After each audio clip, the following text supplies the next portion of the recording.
Most men my age, when their hearts get broken, they go quiet about it. They sit on the porch with a cup of coffee gone cold and let the thing scab over on its own. Me, I'm 72 years old, and when mine broke, I didn't go quiet at all.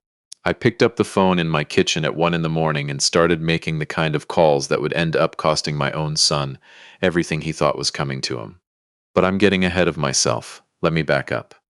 Thursday, December 19th, Dayton, Ohio.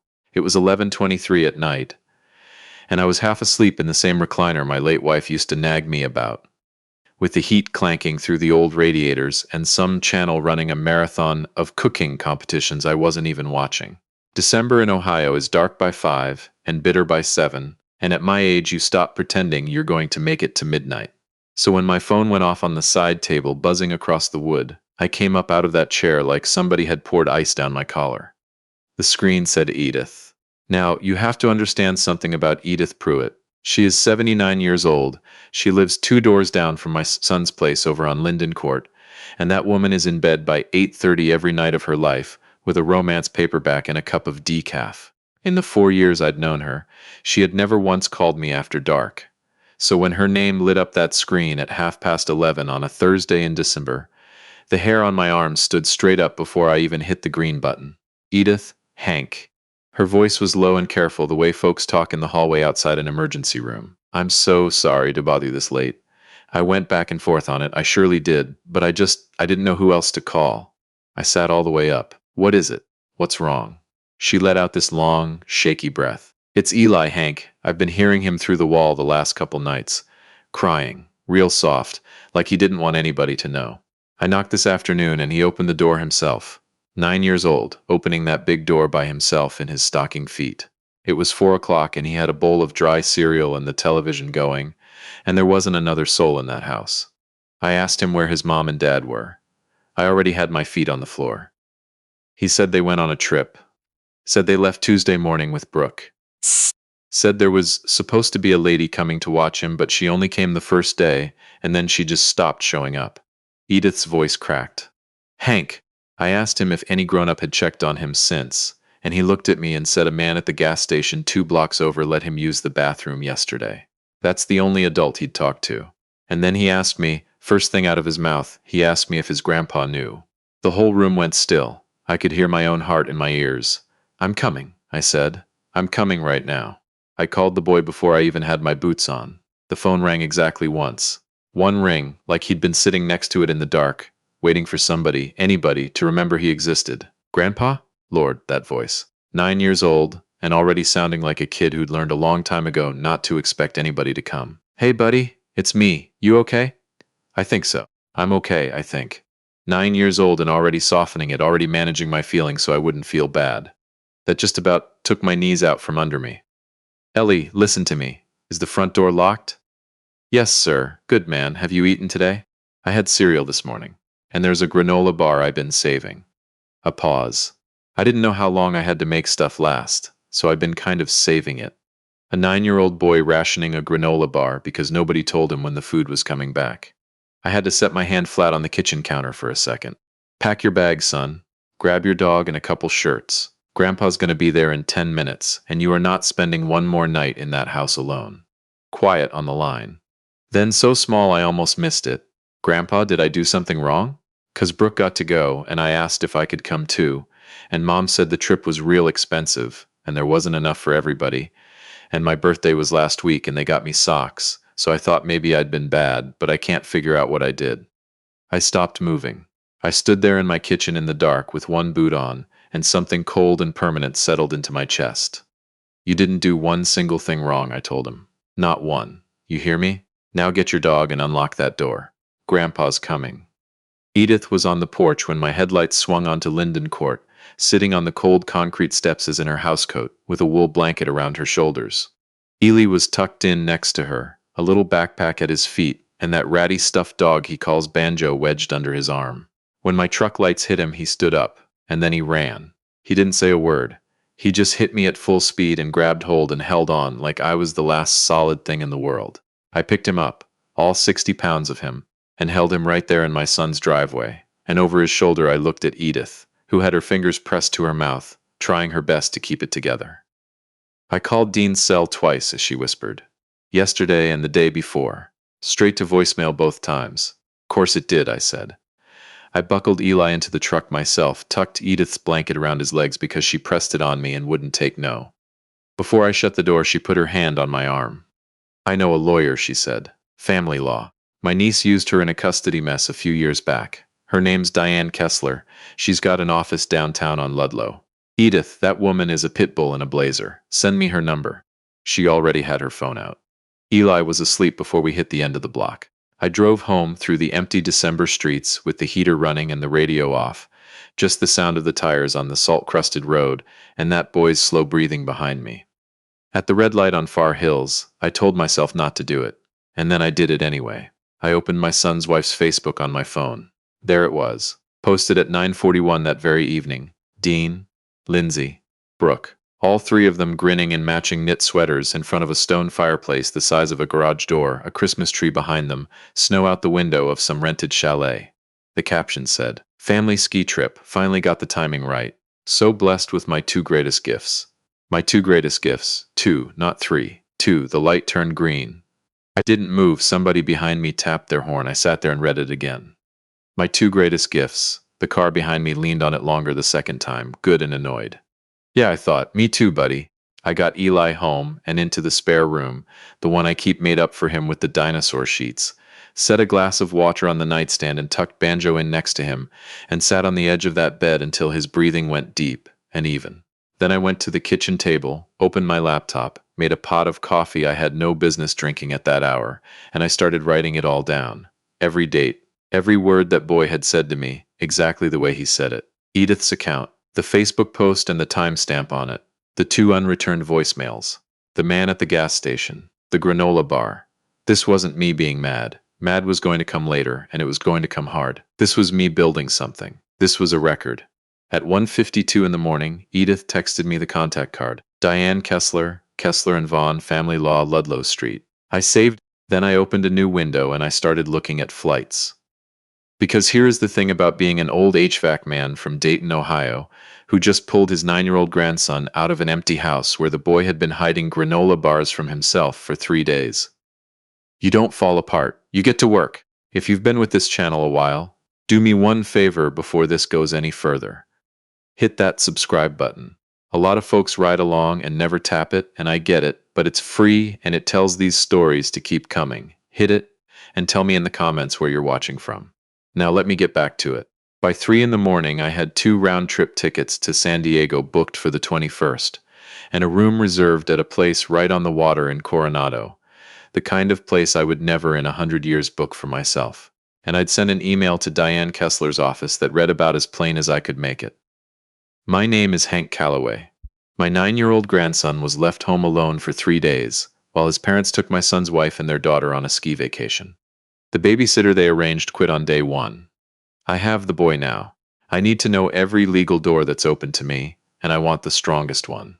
I'll be in your office the second I'm back in town. And then I called my son, 3:14 in the morning. I knew good and well he wouldn't pick up. That was the whole idea. I wanted him to wake up in that warm chalet in Colorado, roll over, reach for his phone out of habit, and find his father's voice waiting on him like a bill that had finally come due. The line beeped. I kept my voice easy, friendly almost.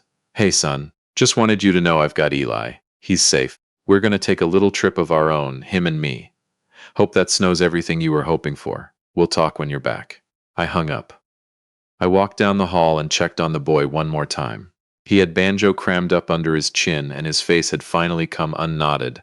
No pinch in the forehead, no worry around the eyes. He just looked like a kid. A regular 9-year-old kid sleeping under dinosaur sheets. I stood in that doorway a good while. Then I went back to the kitchen and drank my unnecessary coffee, and thought about exactly what the next couple of weeks were going to look like for my son Dean. They say living well is the best revenge. I say the best revenge is living well, while a lawyer who hasn't lost a custody fight in 2 decades quietly builds the case that's going to take the floor right out from under your feet. But we'll get there. Eli wandered into the kitchen at 6:15 the next morning, sock feet, hair pointing 9 directions, Banjo dangling from one fist. He stopped in the doorway and squinted at me. Grandpa, why are you already dressed? 'Cause we got a plane to catch, partner. He blinked. A plane, San Diego, California. You and me, wheels up in 4 hours. He stood there working it out, careful like he was scared to want it. The corner of his mouth twitched. Are you for real? Do I look like a man who'd lie about California? He stared at me for one whole second, and then he hollered. Just let out this whoop that filled up my entire kitchen, and went tearing back down the hall to dig through his backpack. And I sat there at my own table and smiled into my coffee for the first time in 12 hours. That sound right there. That whoop. That's what the whole thing was for. I'm not going to walk you through every minute of the next 4 days, but I want you to have a few of them because they matter to what comes after. San Diego in late December is 68 degrees and sunny, which to a kid from Ohio in the dead of winter might as well be a different planet. The first afternoon we went to the zoo, and Eli stood in front of the elephants so long I thought we'd have to leave him there. He had a churro the size of a baseball bat and got cinnamon sugar clear up to his eyebrows. The second day I took him to the beach in Coronado, and there was an older fella running surf lessons for the little ones out of a beat-up van. A Mexican-American guy named Manny Ortiz, 60 if he was a day, forearms like boat rope, and a laugh you could hear 3 lifeguard towers down. Manny took one look at Eli, spread his arms wide, and said, "Ah, my smallest surfer. Come, come, today we make you stand up on the water, yes? You ready to work?" Ellie looked at me. I nodded. He squared up those skinny little shoulders like he was reporting for duty and said, "I'm ready." That boy fell off the board maybe 40 times. 40. I counted. And every single time, Manny would haul him back up by the life vest laughing, saying again, "My friend, again, the ocean doesn't keep score." And on about the 41st try, Eli stood straight up on that board and rode a little whitewash wave maybe 8 feet towards shore, arms out like a tightrope walker. And the look on his face. I've been to a lot of places and seen a lot of things in 72 years, and I don't know that I've ever seen a human being that purely, completely happy. Manny threw both fists in the air and bellowed like the kid had just won the lottery. I took a picture of that, Eli on the board, salt water flying, grinning like the sun came up just for him. I posted it on Facebook that night. Just the picture and 3 words. My grandson surfing. I knew Dean would see it. I posted it anyway. Call it information. Call it a preview. Third day we went to a Padres game. They were playing some winter exhibition thing downtown, and Eli ate 2 hot dogs and a soft pretzel and caught a foul ball that bounced off the seat in front of us, and a grown man in the next row gave him a high five so hard it about knocked him over. He went to bed that night still holding the ball. But here's the part nobody at that zoo or that beach or that ballpark saw. Every single night, after Eli was down, I'd slide the balcony door shut behind me real quiet, settle into a chair looking out over the dark water, and at 9 o'clock sharp I'd call Diane Kessler. Diane Kessler did not waste a syllable on small talk. I think she used up her lifetime supply of it sometime around the year 2000. The first night she said, "Tell me everything, from the start. Don't dress it up. Don't tell me how it made you feel. Facts and dates." I talked for 40 minutes. She cut in exactly twice, both times to pin down a timestamp. When I finished, she was quiet for a beat. The kind of quiet that means somebody's thinking, not stalling. "All right," she said. "Here's where you stand. What they did has a name in the Ohio Revised Code, Hank. Leaving a child of that age without adequate supervision for that length of time. 3 days, with the arranged caregiver gone after day 1, that meets the standard for child endangerment under state law. I've taken cases to children's services on a lot less than this." I gripped that railing. "You're sure, I'm sure, and here's what we've got going for us. Your neighbor is an eyewitness, and a credible one, elderly, no skin in the game, contemporaneous. That's gold. We've got the boy's own statements, which I'll need recorded properly. We've got a social media post, time-stamped, putting both parents in another state during the period of neglect. And we've got your voicemail, which establishes you as the responsible adult who stepped in when the parents wouldn't even return a call." She paused. "I also want school records. 2 years' worth, attendance, behavioral notes, anything a counselor or teacher flagged. Email his teacher tonight, die. What are we going for?" "We're going to run 3 things at once," she said. "A formal report to Montgomery County Children's Services. A motion in probate court for emergency guardianship. That's the real prize, Hank. That's you getting legal authority over that boy, not just visiting rights. And a request for a full evaluation of that home environment. The contrast is going to matter more than you know. A documented kid in decline at home, and that same kid lit up like a Christmas tree the second he's in your care. Judges notice that Will Eli have to get up in front of a judge? Her voice didn't shift a hair. Not if I do my job right. And I always do my job right. I believed her clean through. The second night she walked me through the money side. The will, the trust. She talked about irrevocable trusts the way most folks talk about the weather. Settled, inevitable, already decided. Once it's filed and funded, it cannot be undone, she said. Not by your son, not by his wife, not by any lawyer they could scrape together. You understand what irrevocable means. I understand, then I'll have it drafted before your plane lands. The third night is the one I wasn't ready for. I was out on the balcony reading her the counselor's note I'd gotten from Eli's school. A flag from 6 months back, a documented concern about the boy's withdrawal, and a pattern of him coming in hungry on Monday mornings. A note that showed Dean and Lindsay had been called in, had acknowledged it in writing, and had then done absolutely nothing. When I heard the slider open behind me, Eli in his pajamas, dragging banjo, squinting at me suspicious as a little judge. Grandpa, who are you talking? I covered the phone. Just a work call, bud. Go on back to bed. He considered that with the full seriousness of a man deciding the fate of a nation. Can I have some of the fizzy water from the little fridge? I am out here on the phone with an attorney building a legal case, and you are in here negotiating for mineral water at 9 o'clock at night. Is that a yes? 1 bottle. Then bed. He vanished without another word, victorious. I came back on the line. Sorry. 9-year-old labor dispute. And I will swear to my dying day I heard the faintest warmth come into Diane Kessler's voice for just a second. He sounds like he's doing well. He really is. Hold on to that. That's the whole case, Hank. Right there. The fourth night was the one that nearly finished me. We were at a little seafood place down on the water, white tablecloths. The kind of joint where the bread shows up before you've got your napkin in your lap. Eli was trying clam chowder for the first time, narrating his opinion of every spoonful. And I was just watching him be a regular happy kid when he set his spoon down all of a sudden and went quiet and looked at the tablecloth a long moment. Then he looked up at me with those big brown eyes. Grandpa, did they not take me because I'm adopted? Like, 'cause I'm not really theirs? The restaurant kept right on going all around us. Forks and glasses and some couple laughing at the bar. But at our table, everything stopped cold. I set my own spoon down. I reached across that white cloth and took both his hands in mine, and I told him the truth, all of it, careful and honest, and pitched right for a 9-year-old.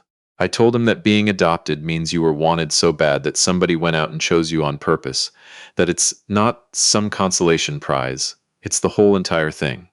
I told him that what some grown-ups do or don't do says everything about them, and not one single thing about him. I told him I would have driven through the night, and flown across this whole country, and turned over every rock in the state of Ohio, before I'd let anybody make him feel like he was the spare. And I told him that whatever happened next, he was never going to wonder again whether somebody was coming for him, because I was already here, and I wasn't going anywhere. His eyes went shiny. He nodded slow, working through every word. Then he looked at the basket between us. Can I have your bread? You can have all of it, and dessert? Order 2. He smiled, small, then bigger, then the real one, the one that climbs all the way up into the eyes and just stays. And I excused myself to the men's room, ran cold water over my wrists, and looked at myself in the mirror a good long while. Because I'd held steady at that table for him. But I'm only a man, and somewhere 1,000 miles away, there was a chalet full of cocoa and a fireplace and a Christmas card photo, and my son Dean was sleeping just fine. And that thought, right there, was the one that dried my hands and straightened my collar and walked me back out to that table fully decided. No more patience. We were going home. Diane Kessler had work to do. If you've made it this far and you want more stories like this one, do me a kindness and tap that like button. It genuinely helps. All right. Dean and Lindsay landed back in Dayton 2 days ahead of us. I knew because Dean finally answered my 3 a.m. voicemail, not with a call, not even a whole sentence. 6 words by text. Dad, we need to talk. Please, I read it twice. Then I forwarded it to Diane Kessler with one line. My house. Monday 9 a.m. She wrote back inside 3 minutes. Calendar's clear. I'll bring all of it. Monday morning, December 30th, 8:58 a.m. Diane Kessler showed up at my door 2 minutes early, which I'd later learn was the latest that woman ever arrived anywhere in her life. Charcoal blazer, sensible shoes, a leather briefcase that had clearly been in rooms a lot bigger than mine. She set her files on my dining table, took a cup of coffee without any fuss, and sat down like she'd been working at that table her whole career. They don't know I'm here, she said. Not a question. They think it's a family talk. The smallest smile touched her mouth. It is. A very well documented one. At 9:04, I heard Dean's SUV pull in. Here we go. The front door opened and my son came in first, 36 years old, ski-tanned, wearing a collared shirt like he'd dressed on purpose for this. He looked wrecked underneath the tan, the bone-deep kind of tired that sleep doesn't touch. Lindsay came in right behind him, chin up, jaw set, shoulders squared. That woman had clearly spent the whole drive overloading her argument, and she walked in armored to the teeth and ready to fire. Dean opened his mouth. Then he saw Diane Kessler at the table, and he stopped mid-step like somebody'd cut the power to him. Dad. Who, Dean? Lindsay, this is Diane Kessler. Family law, 22 years, office on Ludlow. Sit down, there's coffee. Lindsay's eyes went from the lawyer to me to the open folder and back. Something moved behind them. Not fear yet. Calculation. Hank, she said, real controlled. We came here for a family conversation. Not whatever this is. Please have a seat, Mrs. Calloway, Diane said. 4 words, flat and even, and Lindsay sat. Not because she wanted to. Because something in the way that woman said, it made the alternative sound a whole lot worse. Dean dropped into the chair beside her, hands flat on the table. He still hadn't looked straight at me. Diane opened the folder. No drama, no big pause. She just slid a single sheet across the table like she was passing the salt. A timeline, clean, cold, brutal. Tuesday, deck, 17, Dean and Lindsay Calloway depart Dayton, with minor child Brooke Calloway for ski resort, Summit County, CO. Minor child Eli Calloway, age 9, remains at family residence, Linden Court. Arranged caregiver, present deck, 17 only, absent thereafter. Deck, 1719. Eli Calloway observed alone at residence by neighbor. Child reported subsisting on dry cereal and a single granola bar. No confirmed adult supervision. Thursday, deck, 19/11:23 p.m. Neighbor contacts Hank Calloway, 11:51 p.m. Hank Calloway retrieves minor child.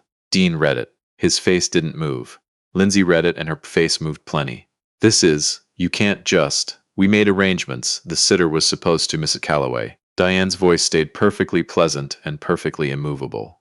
I'm going to save us all some time. What's on that page has a specific definition under Ohio law. Child endangerment. We are not here to debate whether it happened. It happened. We have a signed statement from your neighbor. We have a time-stamped photograph putting both of you in Colorado during the relevant window. We have the child's account recorded. We're here to talk about what happens next. She laid out the 3 actions the way a surgeon works, no wasted motion. The report drafted and ready for Children's Services. The petition for guardianship already filed, stamped at the probate court. The request for a home evaluation, backed by 2 years of school records, and that 6-month-old counselor flag the 2 of them had acknowledged in writing, and then ignored. With every item, Lindsay's color changed. She went from that controlled defensive pink to a very particular shade of pale, the color of a person doing fast arithmetic and not finding a single answer that comes out in their favor. The report to Children's Services has been drafted, Diane said, folding her hands. It has not been filed. That's a choice that's still open. For now. Quiet. Real quiet, the kind with weight to it. And then my son looked up off that piece of paper and looked me dead in the eye for the first time since he'd walked through my door. His eyes were red, Dad. Just my name.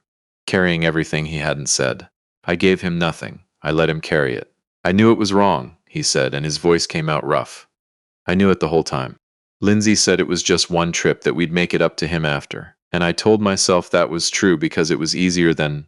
He stopped. His jaw worked. I packed my bag, Dad, and I walked past his door, and he was sitting on his bed looking at me, and I kept walking. I shut the door behind me, and I got in the car, and I drove to the airport with my kid sitting in that house knowing I saw him and left anyway.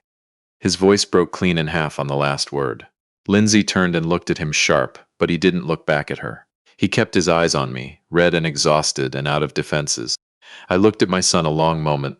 The boy I taught to wire a thermostat in my garage. The boy I drove to Columbus and cried the whole way home from.